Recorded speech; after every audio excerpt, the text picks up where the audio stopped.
What if I told you the most powerful civilization in history left behind wonders the world still cannot match? Places where millions bow together in perfect unity. Where love was turned into marble and faith into architecture.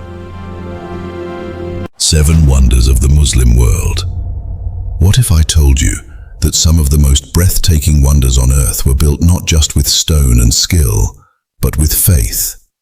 From golden domes that touch the sky, to cities carved into history, to mosques that echo with centuries of prayer.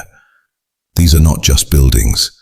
They are symbols of a civilization that once led the world in knowledge, architecture, and power. Today, we travel across time and continents to explore the 7 wonders of the Muslim world. For over 1400 years, Islamic civilization has shaped the world, from Spain to India, from deserts to oceans. Muslim architects, scholars, and rulers created structures that still leave humanity in awe. These wonders are more than history. They are living legacies. Wonder 1. Masjid al-Haram and the Kaaba. Before we speak of architecture, before we speak of history, we must speak of something older than both.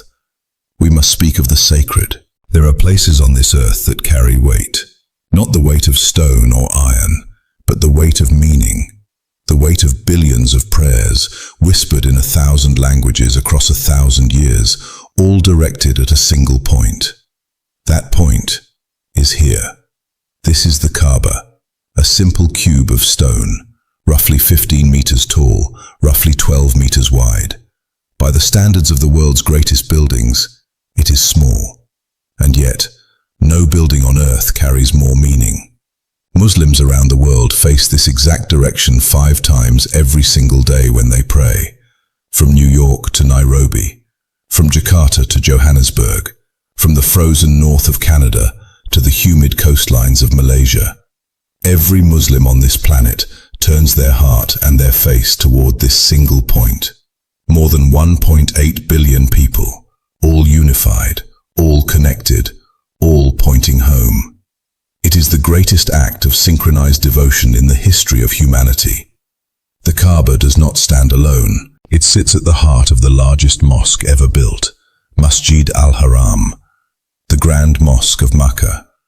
Today it covers an area of nearly 356,000 square meters.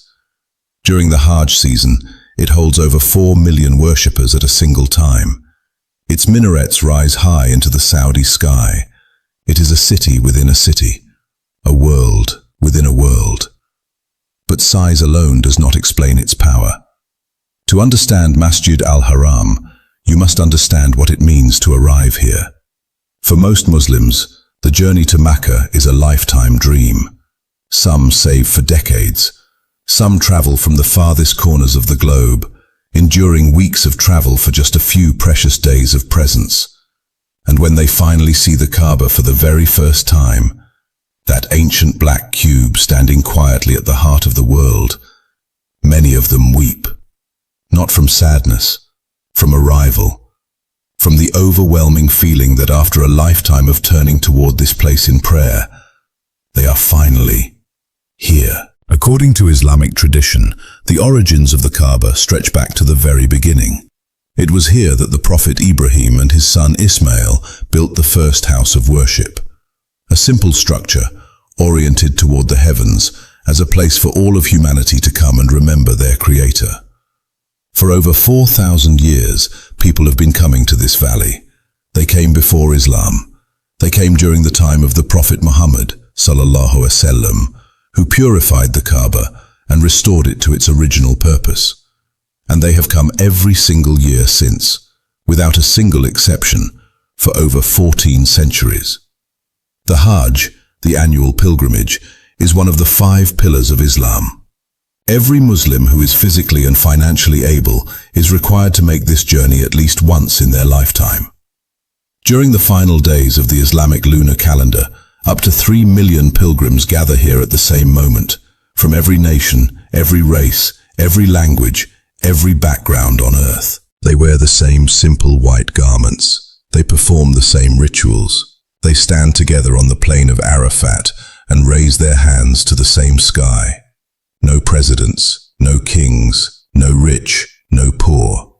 Just humanity, equal, stripped of every pretense, standing before their Creator.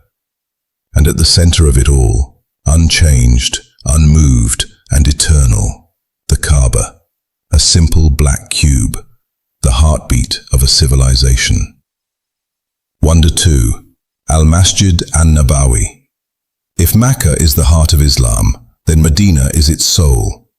If the Kaaba represents humanity's connection to God, then this city represents humanity's connection to the man who delivered God's message.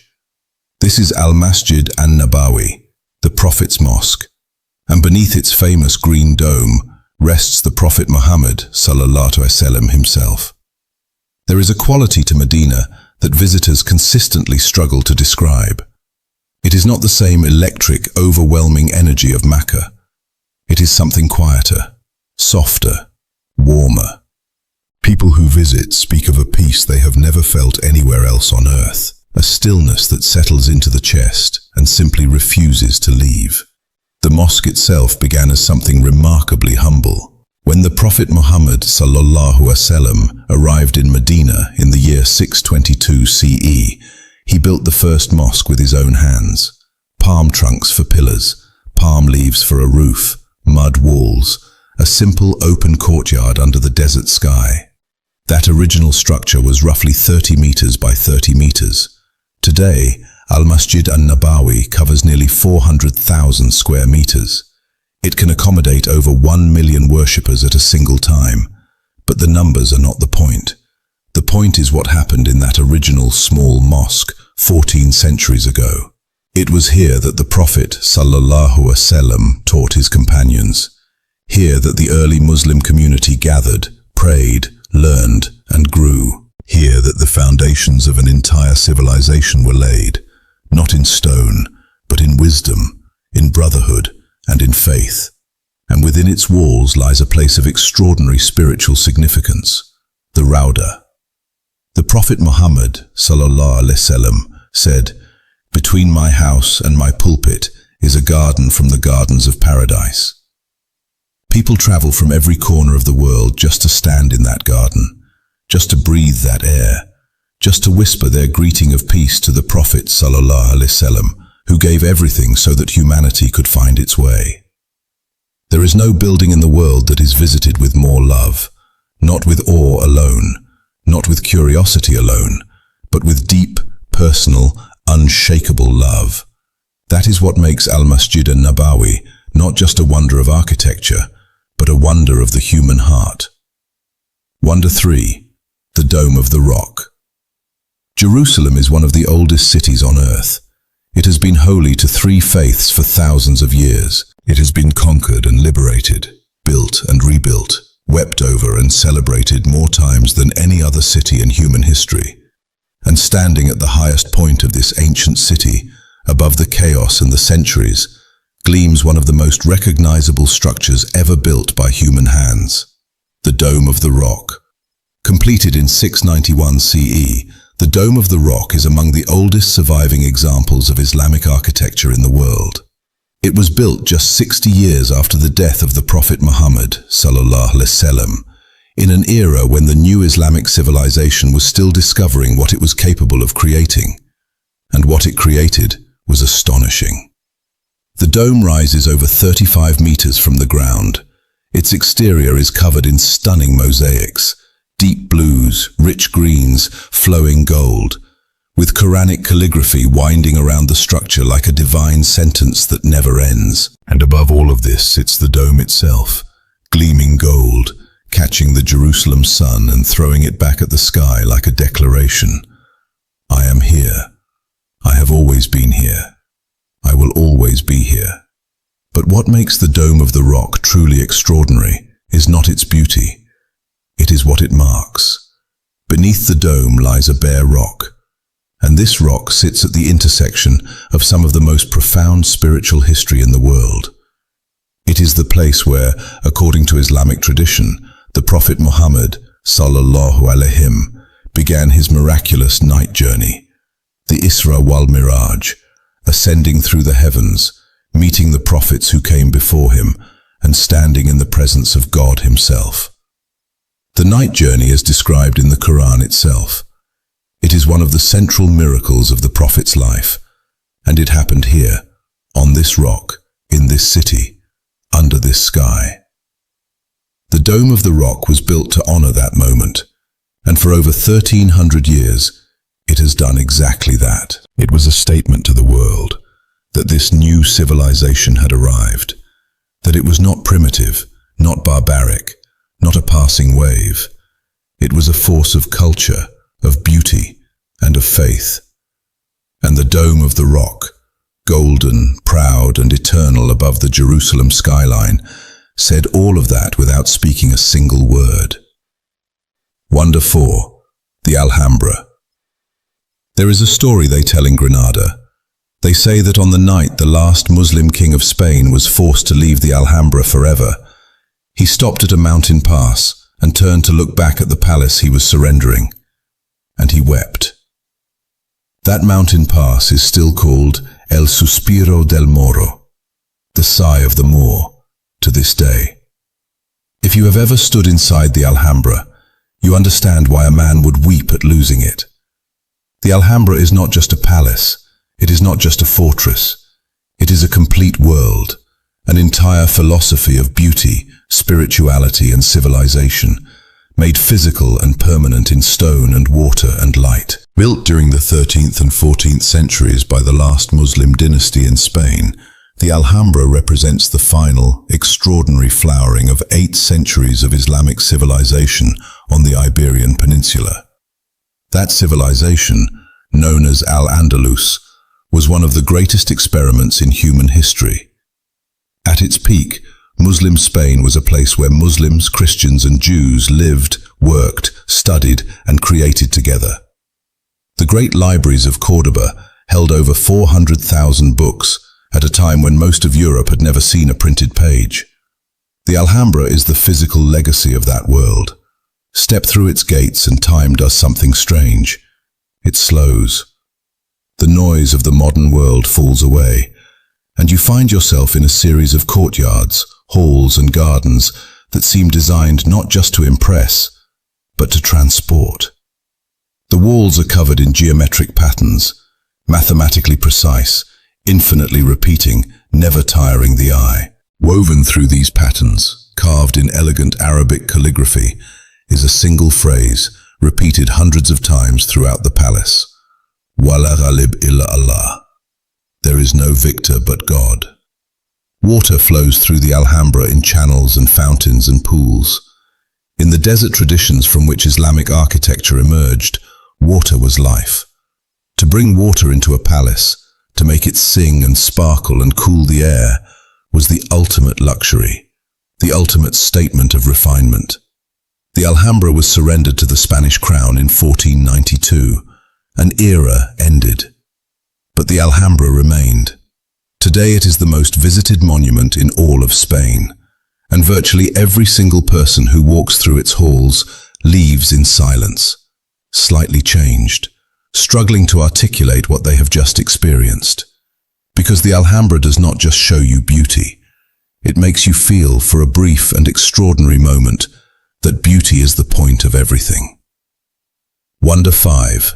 The Taj Mahal. Some buildings are built to impress, some are built to last, and some, very rarely, in the entire history of human civilization, are built to express something that words simply cannot carry. The Taj Mahal was built for love. In 1631, the Mughal Emperor Shah Jahan watched his beloved wife Mumtaz Mahal die while giving birth to their 14th child. Their love was extraordinary, genuine, devoted, unshakable. Mumtaz was not merely a queen in title, she was her husband's closest companion, his most trusted advisor, the person he consulted on matters of state and matters of the heart. When she died, Shah Jahan was devastated beyond description. He reportedly refused food for days. His hair is said to have turned white almost overnight. And then he decided to do something about it.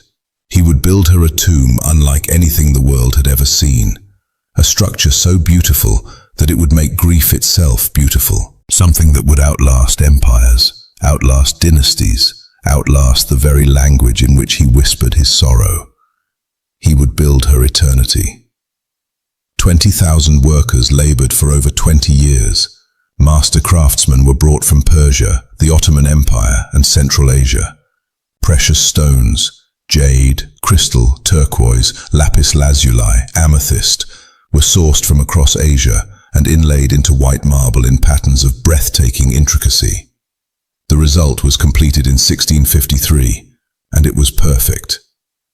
But the Taj Mahal does something that no photograph can ever fully capture. It changes.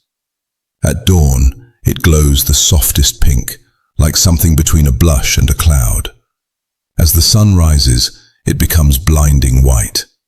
In the golden hour before sunset, it turns warm and amber, as if lit from within. And under the full moon, it becomes something else entirely, luminous, silver blue, otherworldly. It is the same building. It is never the same building. The Taj Mahal has inspired more poetry, more paintings, more photographs, more pilgrimages of pure aesthetic devotion than perhaps any building ever constructed. But it is easy to forget what it actually is. It is a man's grief. It is a husband's love. It is 20 years of human labor poured into white marble in the hope that beauty could somehow defeat loss. And in a way, it has. Because Mumtaz Mahal has been dead for nearly 4 centuries. Her name should have been forgotten long ago.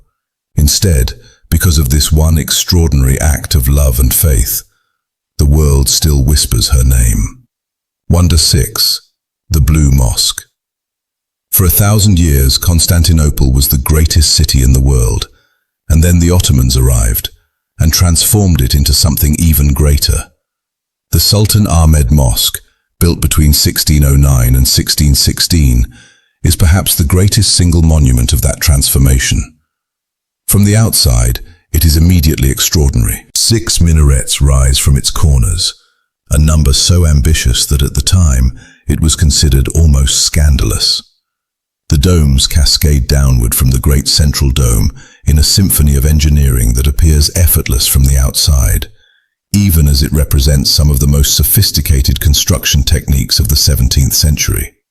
But it is the inside that gives this mosque its immortal name. The interior is covered, floor to ceiling, in over 20,000 handmade Islamic tiles. In the light that pours through 260 windows, these tiles glow. They seem to breathe. The blues shift from the deepest cobalt to the palest turquoise.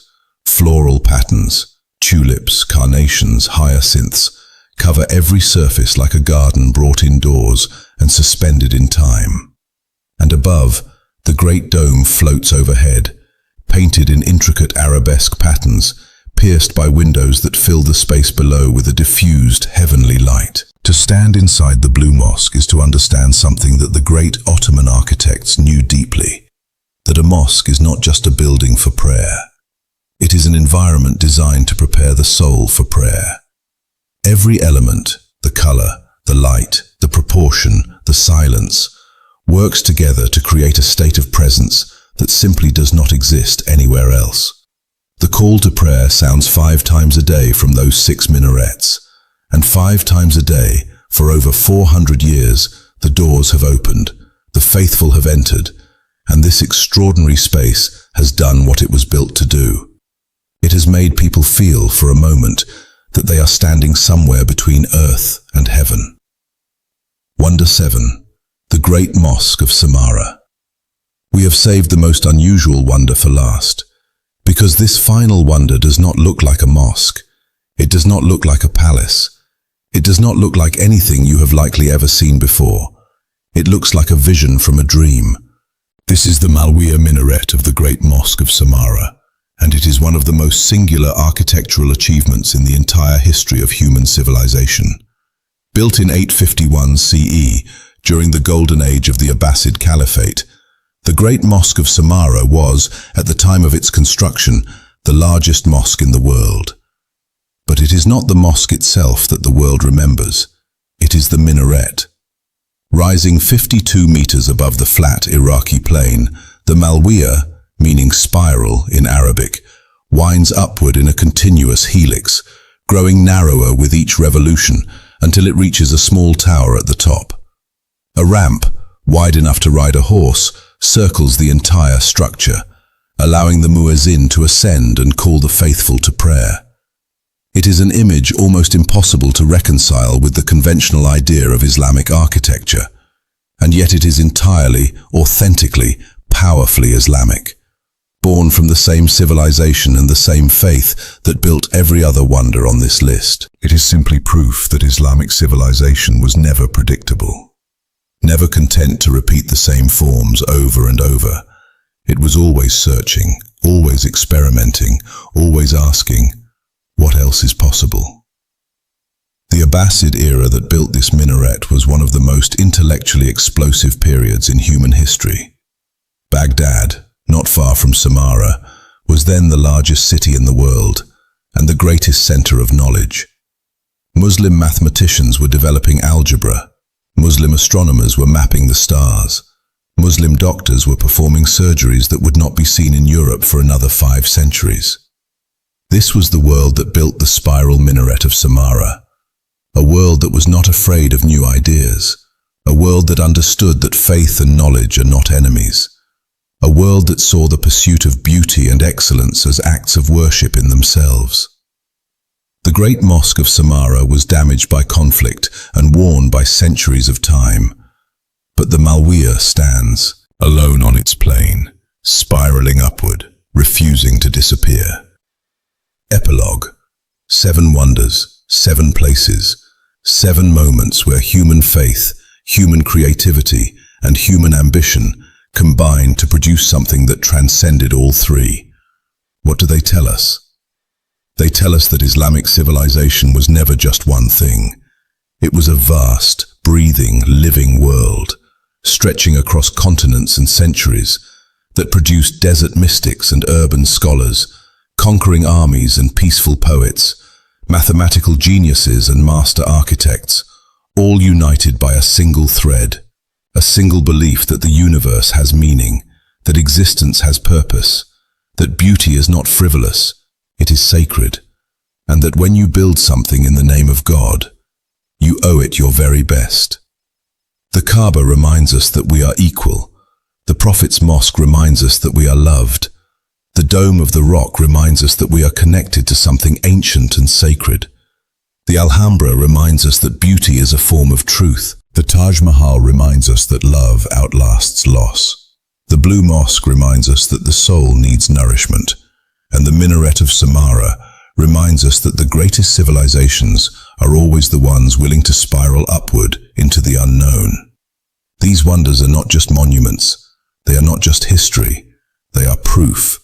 Proof that when human beings turn their greatest gifts, their hands, their minds, their hearts, their faith, towards something greater than themselves, they are capable of creating things that outlast everything, that survive empires and erasure and centuries of silence, that stand still under the same sun and moon and stars they were built beneath, that say to every generation that walks past them, we were here, we believed, we built, and the world was never quite the same again.